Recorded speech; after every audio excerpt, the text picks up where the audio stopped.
பெருமாள் சுயம்புவாக எழுந்தருளிய கதை தெரியுமா? சிவபெருமான் சுயம்புவாக எழுந்தருளியிருப்பதை பற்றி படித்திருப்போம், கேட்டிருப்போம், அத்தலங்களுக்கு நேரில் சென்று தரிசித்திருப்போம். ஆனால் பெருமாள் சுயம்புவாக தோன்றிய காரமடை ரங்கநாதரை பற்றி தெரியுமா? அதை பற்றி விரிவாக இந்த பதிவில் காண்போம்.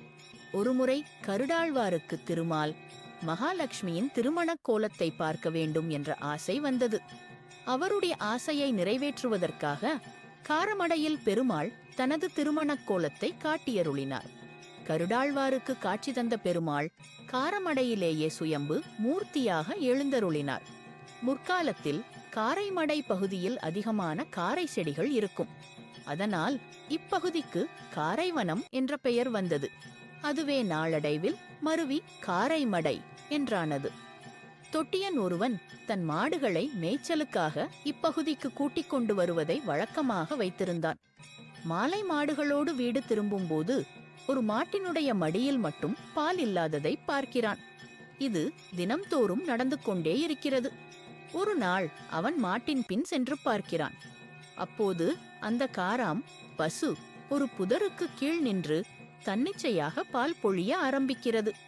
அந்த புதருக்குள் என்ன இருக்கிறது என்று பார்ப்பதற்காக தொட்டியான் அரிவாளால் அந்த புதரை வெட்டுகிறான்.